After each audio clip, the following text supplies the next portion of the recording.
अस्सलाम वालेकुम आदाब। वन टीवी के उर्दू ख़बरनामे में आप सबों का इस्तकबाल है। मैं मोहम्मद शहबाज। आगे बढ़ने से पहले नज़र डालेंगे सुर्खियों पर।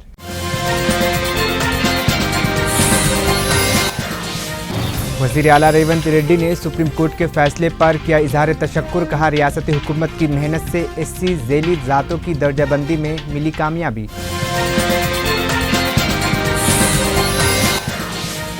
तेलंगाना पुलिस ने बीआरएस एमएलए को लिया हिरासत में। केटी रामाराव ने चीफ मिनिस्टर से खवातीन एमएलएस के खिलाफ तबसरे पर माफ़ी मांगने का किया मुतालिबा।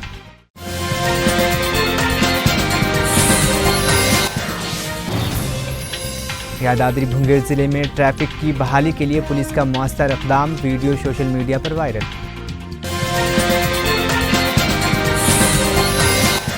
साउथ कोर्ट में मस्जिद के बाहर झड़पे। इंतहा पसंदों की ग्रुप और पुलिस के दरमियान तशद्दुद। 22 पुलिस अहलकार जख्मी। अब खबरें तफसील से। वज़ीर आला रेवंत रेड्डी ने सुप्रीम कोर्ट के फैसले पर खुशी का इजहार करते हुए कहा है कि तेलंगाना हुकूमत अब ABCD दर्जाबंदी करने का फैसला करेगी। असम्बली में दिए गए बयान में उन्होंने याद दिलाया कि इस मौजू पर तहरीक इल्तवा पेश करने पर अरकान असम्बली को मुअत्तल कर दिया गया था। उन्होंने मज़ीद कहा कि गुज़िश्ता साल दिसंबर में नायब वज़ीर आला भट्टी विक्रमार्का और वज़ीर सेहत दामोदर राज नरसिम्हा ने सुप्रीम कोर्ट में दर्जाबंदी के मामले पर कानूनी माहिरीन के सामने दलाइल पेश की थी। తమరి అధ్యక్షతన అత్యంత కీలకమైన ప్రకటన చేయాలని రాష్ట్ర ప్రభుత్వం భావిస్తున్నది। కొన్ని దశాబ్దాల నుంచి మాదిగ ఉపకులాలకు సంబంధించిన లక్షలాది మంది యువకులు ఎస్సీ రిజర్వేషన్లలో ABCD వర్గీకరణ కోసం వాళ్ళు పోరాటాలు చేస్తున్నారు। 27 సంవత్సరాల నుంచి ఉమ్మడి రాష్ట్రంలో గాని ప్రత్యేక తెలంగాణ రాష్ట్రంలో గాని ABCD వర్గీకరణ మీద మాదిగ ఉపకులాల యువకులు పోరాటాలు చేయడం జరిగింది। వారి పోరాటాల ఫలితం ఒకనాడు ఇదే శాసనసభలో మాదిగ ఉపకులాల వర్గీకరణ కోసం వాయిదా తీర్మానం ఇస్తే నాతో పాటు ఆనాటి శాసనసభ్యుడు సంపత్ కుమార్ ను కూడా ఈ సభ నుంచి బహిష్కరించడం జరిగింది। గత ప్రభుత్వం ABCD వర్గీకరణ మీద కేంద్రానికి ప్రధానమంత్రికి విజ్ఞప్తి చేయడానికి అఖిల పక్షాన్ని తీసుకెళ్తామని చెప్పి తీసుకుపోకుండా మాదిగ సోదరులను మోసం చేయడం జరిగింది।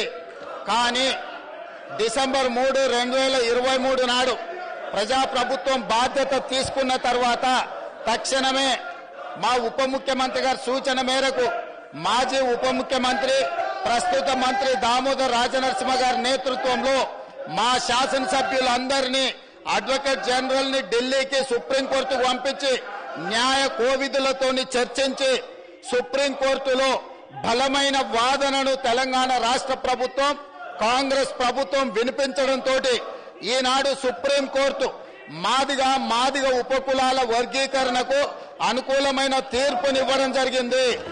నేను మనస్ఫూర్తిగా సుప్రీంకోర్టు కాన్స్టిట్యూషనల్ బెంచ్ కు రాజ్యాంగ ధర్మాసనానికి మనస్ఫూర్తిగా కృతజ్ఞతలు తెలియజేస్తున్నా।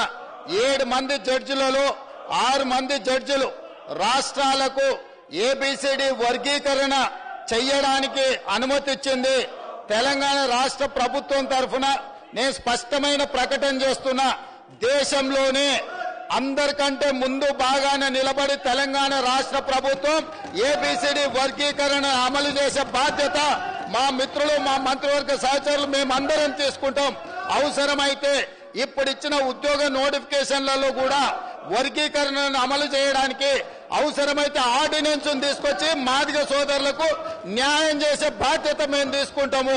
కాబట్టి ఈరోజు ఈ సభ అందరూ కూడా ఈ అంశం మీద ఏకాభిప్రాయానికి వచ్చి మాదిగ ఉపకులాల వర్గీకరణకు సంపూర్ణంగా సహకరించాల్సిందిగా రాష్ట్ర ప్రభుత్వం తరఫున నేను విజ్ఞప్తి చేస్తున్నా అధ్యక్ష।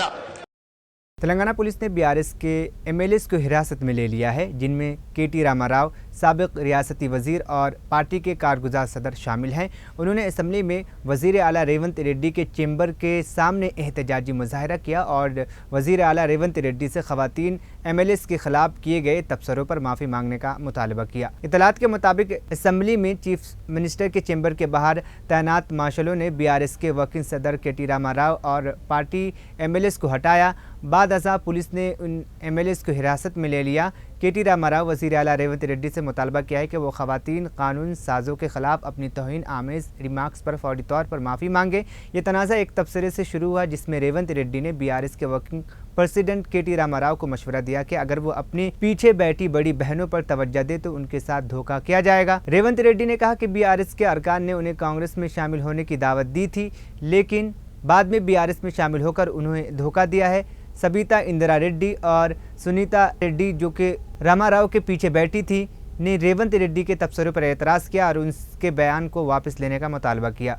बुध को असेंबली में इस मामले पर शदीद हंगामा हुआ, जहां बीआरएस कानून साजों ने चीफ मिनिस्टर पर खवातीन साथियों की तौहीन का इल्ज़ाम लगाया।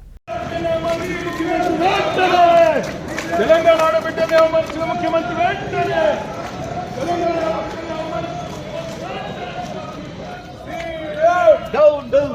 CM, down, down. CM, down, down. Down, down. CM, down, down. Nisha this करता है।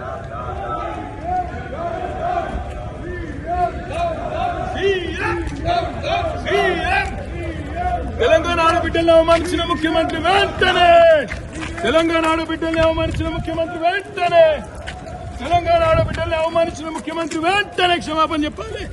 తెలంగాణ ఆడబిడ్డల్ని అవమానించిన ముఖ్యమంత్రి వెంటనే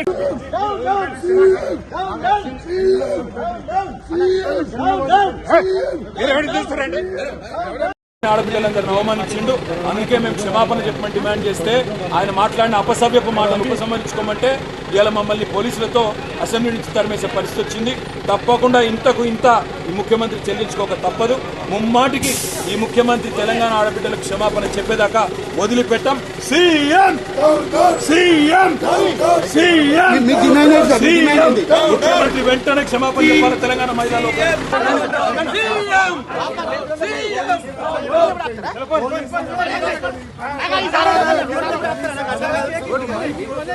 శాసనసభలో గొంతులు పడ్డా ఉన్నారు. ఒక మహిళకు అన్యాయం జరిగితే మాట్లాడలేదు. ఎన్నిసార్లు స్పీకర్ గారిని కోరినా మైక్ లేకుండా ఆయన ప్రజాస్వామ్యాన్ని గొంతులొప్పుతా ఉన్నారు. తెలంగాణ శాసనసభలో ప్రజాస్వామ్యం తెలంగాణ ఉద్యమంలో లేనప్పుడు కూడా ఆ రోజు ఈ ఆంక్షలు లేవు. తెలంగాణ ఉద్యమంలో లేని ఆంక్షలు ఈ రోజు తెలంగాణ శాసనసభలో చూడడం నిజంగా చాలా దురదృష్టకరం. ఈ రోజు ప్రజాస్వామ్యం। तेलंगाना के यादाद्री भुंगेर जिले के चौतेपल में पेश आने वाले सड़क हादसे के बाद पुलिस मुलाजिमीन ने सड़क पर पड़े हुए बोतलों के टुकड़ों को साफ कर ट्रैफिक की रवानी को बहाल किया। हैदराबाद विजयवाड़ा कौमी शाहिरा पर दो लॉरियों के तसादुम के नतीजे में शराब की बोतल टूटकर सड़क पर गिर गई, जिससे ट्रैफिक में रुकावटें पेश आई। पुलिस ने दरख्त के छोटी टहनियों की मदद से सड़क की सफाई की, जिस पर मुख्तलिफ गोशों से पुलिस की इस इक़दाम की सताइश की जा रही है। ये वीडियो सोशल मीडिया पर बड़ी तेज़ी के साथ वायरल हो रही है।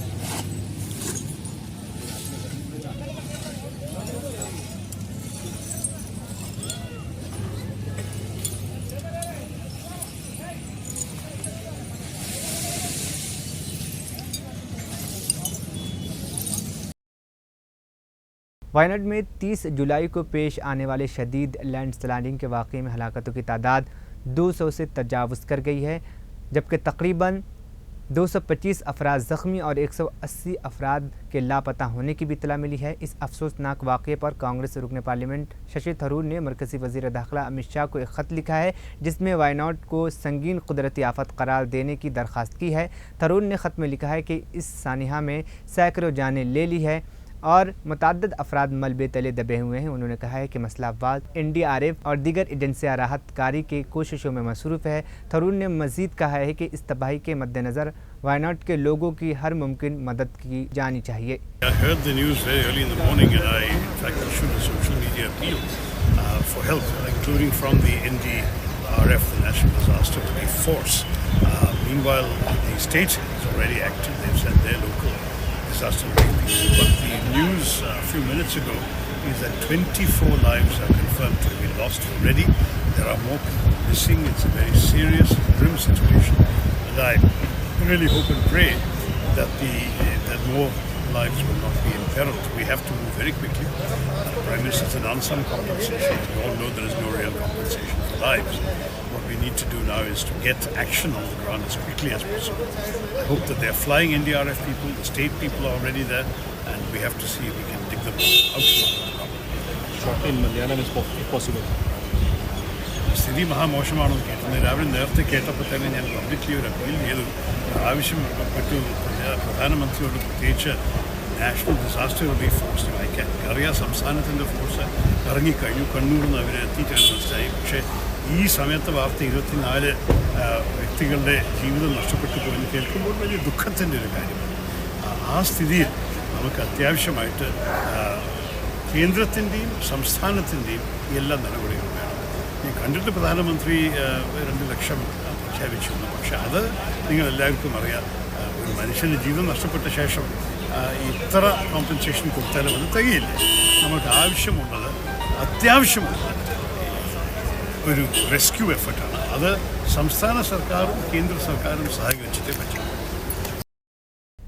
हिमाचल प्रदेश के हेमपुर से बीजेपी रुकने पार्लियामेंट अनुराग ठाकुर लोकसभा में जात से मुतालिक ऐसा बयान दिया जिसने बड़े पैमाने पर हंगामा बर्पा कर दिया है। अपोजिशन लीडर ने अनुराग ठाकुर के बयान की लोकसभा और सोशल मीडिया पर शदीद मसम्मत की है। जब PM मोदी ने अनुराग ठाकुर की तारीफ करते हुए उनकी लोकसभा तकरीर का वीडियो सोशल मीडिया पर शेयर किया तो अपोजिशन लीडरान का गुस्सा मजीद बढ़ गया। कांग्रेस सदर मल्लिकार्जुन खड़गे ने इस मामले में दोनों अनुराग ठाकुर और PM मोदी को कटघरे में खड़ा कर दिया है।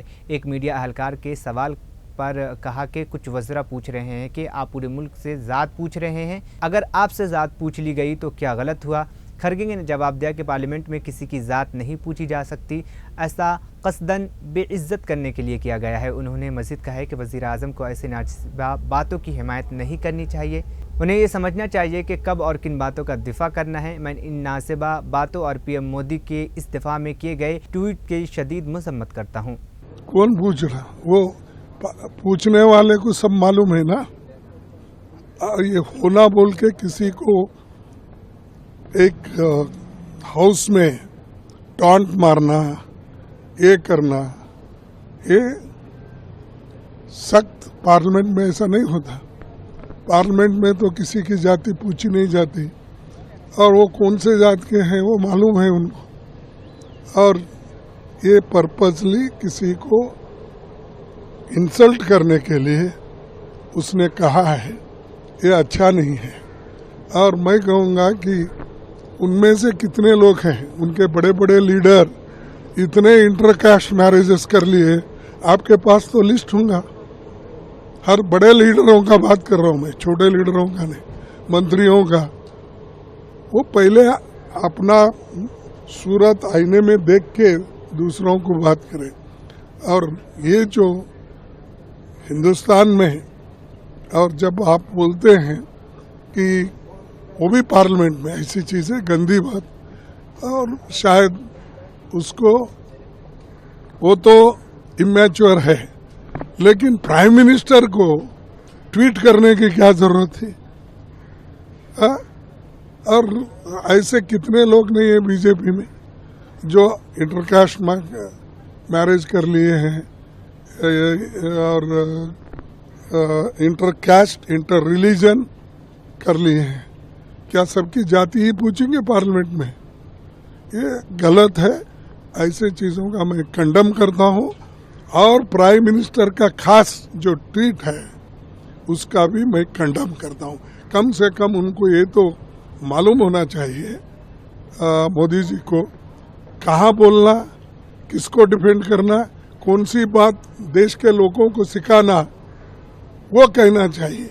वो सब छोड़ के वो आग लगाने की बात ही करते हैं। तो ऐसे इस बात के हम कंडम भी करते हैं। ऐसी बातों को पार्लियामेंट में अलाउ भी नहीं करना चाहिए, उसको एक्सपंज करना चाहिए। प्रिविलेज मोशन लेके आएंगे क्या आप लोग प्रधानमंत्री के खिलाफ? नहीं, अब वहाँ के लोग तय करेंगे जी। और सुनने उत्तर प्रदेश की राजधानी लखनऊ के गुमती नगर इलाके में बारिश के दौरान कुछ नौजवानों की बदमाशी पर इंतजामिया ने फौरी और सख्त कार्रवाई की है। एक खातून पर पानी फेंकने और बदतमीजी करने वाले नौजवानों के खिलाफ कार्रवाई के साथ ही इलाके के डीएसपी, एडीसीपी और एसीपी को फौरी तौर पर हटा दिया गया है। इसके अलावा लापरवाही के इल्जाम में इंस्पेक्टर चौकी के इंचार्ज और 3 दीगर पुलिस अहलकार को मुअत्तल कर दिया गया है। मीडिया रिपोर्ट के मुताबिक इस वाक़े में मुलविस 4 शरपसंद अफराद को गिरफ्तार कर लिया गया है और वायरल वीडियो की मदद से दीगर मुलजिमीन की शनाख्त की जा रही है। पुलिस ने मुलजिमान को पकड़ने के लिए 4 टीमें तश्कील दी है। वीडियो में एक शख्स बाइक पर किसी खातून को बैठाकर ले जा रहा था, तभी हंगामे करने वाले नौजवानों ने उन पर पानी फेंका और बदतमीजी की। इस दौरान बाइक चला रहा शख्स गिर गया और खातून भी बाइक से नीचे गिर गई। अभी की गाड़ी पक्का पलटा दो।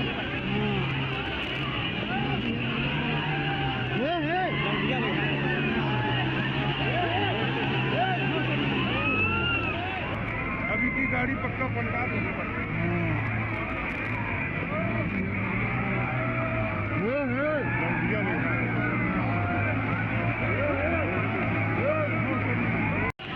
अभी की गाड़ी पक्का पलटा दो।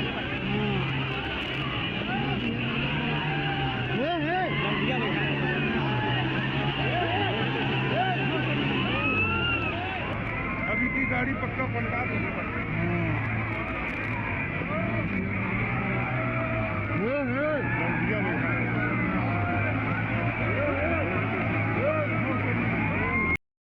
झारखंड असेंबली में बुध से मुसलसल एहतजाज और हंगामा करने वाले बीजेपी के 18 अरकान असेंबली को स्पीकर महतो ने 2 अगस्त 2024 के दोपहर 2 बजे तक ऐवान से मुअत्तल कर दिया है। स्पीकर ने असेंबली की अखलाकियात कमेटी को हिदायत दी है कि वो इन अरकान के तर्ज़ अमल की तहक़ीक़ात करे और 1 हफ्ते के अंदर रिपोर्ट पेश करे। मुअत्तल होने वाले अरकान असेंबली में रणधीर सिंह, अनंत ओझा, नारायण दास, अमित कुमार मंडल, डॉक्टर नीरा यादव, किशवन कुमार दास, केदार हजारे, हरंची नारायण, अपर्णा सेन गुप्ता, राज सिन्हा कोची मंडा, भानु प्रताप शाही, समरीलाल, चंदेश्वर प्रसाद सिंह, कुशवाहा शशि भूषण प्रसाद मेहता, नवीन जायसवाल, आलोक चौरसिया और पुष्पा देवी शामिल है। जुमेरात को ईवान की कार्रवाई शुरू होने पर बीजेपी के अरकान असेंबली ने एक बार फिर स्पीकर के सामने आकर हंगामा किया। वो नौजवानों के बेरोजगार, कॉन्ट्रैक्ट वर्करों को मुस्तकिल करने जैसे मसाइल पर वजीर आला हेमंत सोरेन से फौरी रद्द अमल का मुतालबा कर रहे थे।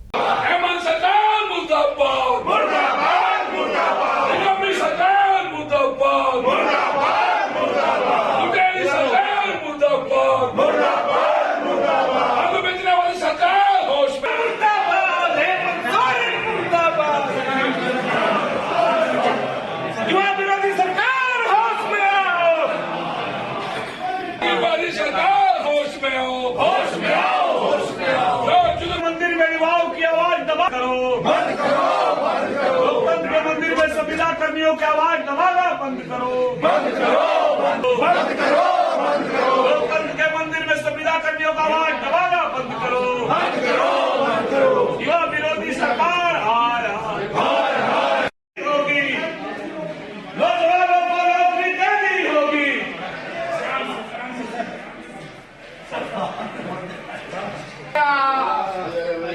कमर टूट गया, महिला लोग को भी काम कर रहा है।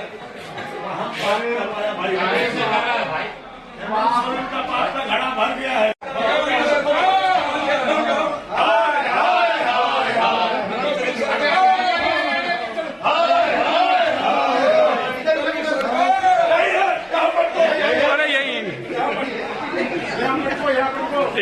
बाबू को बताने के लिए, उनके कमिटमेंट को, जवाबदेही को तय करने के लिए, तो हम लोग यही डिमांड कर रहे हैं कि आपने जो भी वायदे किए थे, चाहे 5 लाख प्रति वर्ष सरकारी नौकरी देने का वायदा हो, 5,000 से ज्यादा बेरोजगारी भत्ता देने का वायदा हो, या फिर जो अनुबंध कर्मी है, संविदा कर्मी है, जो पारा शिक्षक है, जो सहायक पुलिसकर्मी है, इनको जो आपने कमिटमेंट दिया था डाटा ऑपरेटर से लेकर के आंगन मनरेगा कर्मी तक, आंगनबाड़ी के तक से लेकर के संविदा कर्मी तक, उनके लिए आपने जो कमिटमेंट किया था आज वो सारे फेल साबित हुए हैं।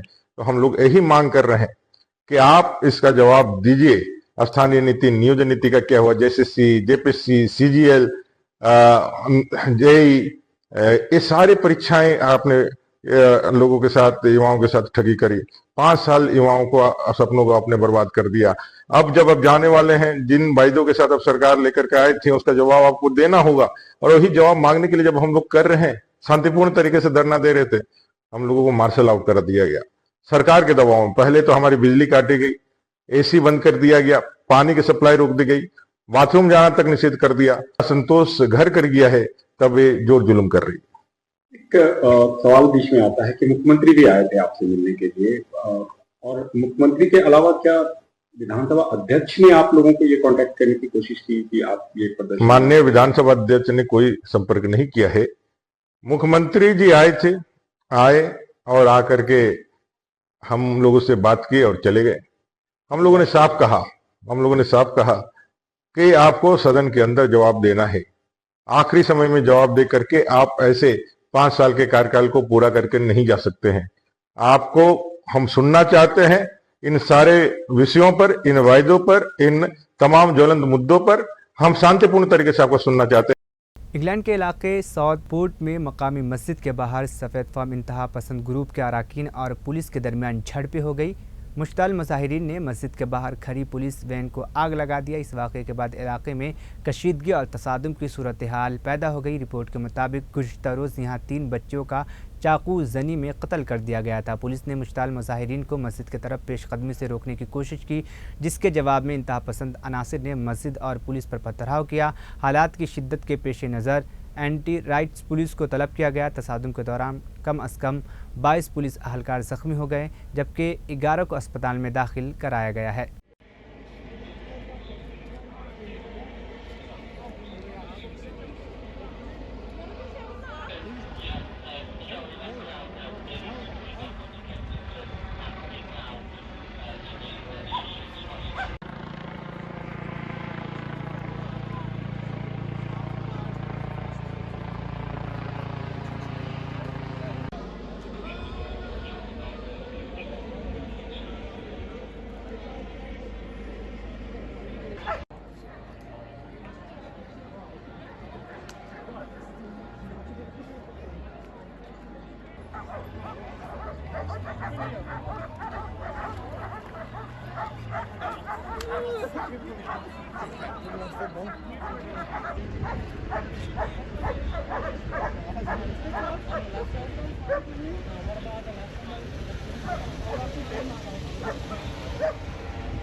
आखिर में सुर्खियां एक बार फिर।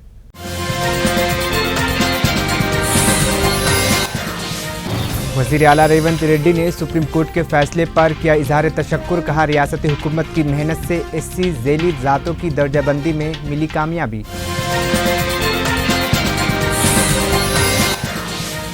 तेलंगाना पुलिस ने बीआरएस एमएलए को लिया हिरासत में। केटी रामाराव ने चीफ मिनिस्टर से खवातीन एमएलएस के खिलाफ तबसरे पर माफ़ी मांगने का किया मुतालिबा।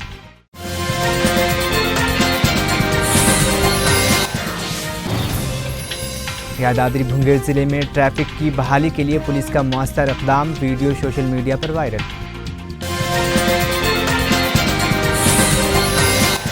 साउथपोर्ट में मस्जिद के बाहर झड़पें, इंतहा पसंदों की ग्रुप और पुलिस के दरमियान तशद्दुद, 22 पुलिस अहलकार ज़ख्मी।